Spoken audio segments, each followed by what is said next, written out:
హనుమంతరావు గారు అసెంబ్లీ ఎన్నికల్లో బీసీలకు అన్యాయం జరిగింది, పార్లమెంట్ ఎన్నికల్లో బీసీలకు అన్యాయం జరిగింది. మరి పంచాయతీ ఎన్నికల్లోనైనా కులగణన చేసి బీసీలకు రిజర్వేషన్ పెంచే అవకాశం ఉన్నదా కాంగ్రెస్ పార్టీ? నేను ఆల్రెడీ పర్సనల్గా ఆయనకు లెటర్ కూడా పంపించిన ఆయనకు. ఎవరికి? క్యాస్ట్ వైజ్ సెన్సస్ చేసినాక కులగణన చేసినాక ఎన్నికలు పెడితే మాకు న్యాయం జరుగుతుందని అన్ని రాజకీయ పార్టీలు అదే అడుగుతాయి. ఈవెన్ సిపిఐ కూడా సాంబశివరావు నాడు మొదలు క్యాస్ట్ వైజ్ సెన్సస్ చేసిన తర్వాతనే లోకల్ బాడీ ఎన్నికలు పెట్టుకుంటుండు. తప్పనిసరిగా నాకు ఆ నమ్మికున్నది. రేవంత్ రెడ్డి అదే విధంగా చేస్తాడనేది నాకు నమ్మికుంది. సో ఎట్లా వి హనుమంతరావు ఏమైనా పిసిసి రేస్ ఉన్నాడా, అధ్యక్ష రేసులో? చూడండి, నేను ఉమ్మడి రాష్ట్రానికి ప్రెసిడెంట్ ఉండే కనుక నాకు అంత ఆలోచన, కానీ హైకమాండ్ ఏది చేసినా ఒప్పుకుంటాను. నేను మాత్రం చిన్న రాష్ట్రానికి ఉండాలని లేదు, ఎవరన్నా రావచ్చు. ఎందుకంటే ఆల్రెడీ రేవంత్ రెడ్డి ఉన్నాడు, ఆయన అనుకూల మనుషులను నేర్చుకుంటాడు.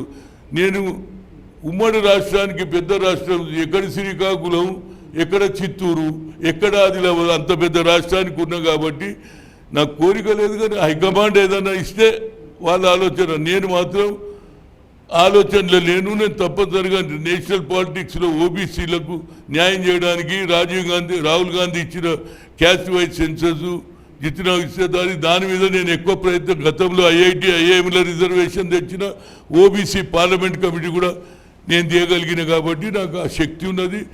నాకు గుర్తుపట్టేటోళ్ళు నేషనల్ పాలిటిక్స్లో నేను ఉపయోగపడతా అనేది చెప్పగలుగుతాను.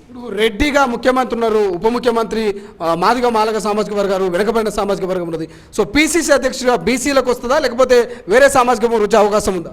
న్యాయంగా ముఖ్యమంత్రి రెడ్డి ఉంటే బీసీకి వస్తుందని నేను అనుకుంటా. అది మాత్రం ఎందుకంటే సిఎల్పి కూడా ఎస్సీ ఉన్నాడు కదండి, కనుక బీసీకి వస్తుంది అనేది నా ఉద్దేశం. దాంతోపాటు ఈ 5 నెలల పాటు మీ మంత్రుల మీద కొన్ని ఆరోపణలు వస్తున్నాయి. యూ ట్యాక్స్ అంటున్నారు, ఆర్ఆర్ ట్యాక్స్ అంటున్నారు, జూపల్లి గారి మీదనేమో హత్యా రాజకీయాలు అంటున్నారు. ఎట్లా చూస్తారు ఇన్ని కామెంట్స్ ఇంత ఈ 5 ఏళ్లలో? అవి ఆరోపణలేరే భయ్. ఇప్పుడు మనిషి బాగున్నప్పుడు ఏం చేశారు, బాగలేనోడు అరే ఈడేమో ఏం డ్రెస్ వేసుకున్నాడా, ఈడేమో అన్నట్టు వాళ్ళు అంటున్నారు. అన్నీ సర్దుబాటు చేసుకుంటాం.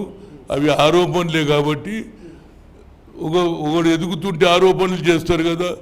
కాంగ్రెస్ పార్టీ ఊపందుకున్నదని అపోజిషన్ మా మీద అబండాలు వేస్తున్నారు అనేది నా ఉద్దేశం. అసలైన తొలి వెలుగు. ఫాలో వాట్సాప్ @తొలి వెలుగు అఫీషియల్.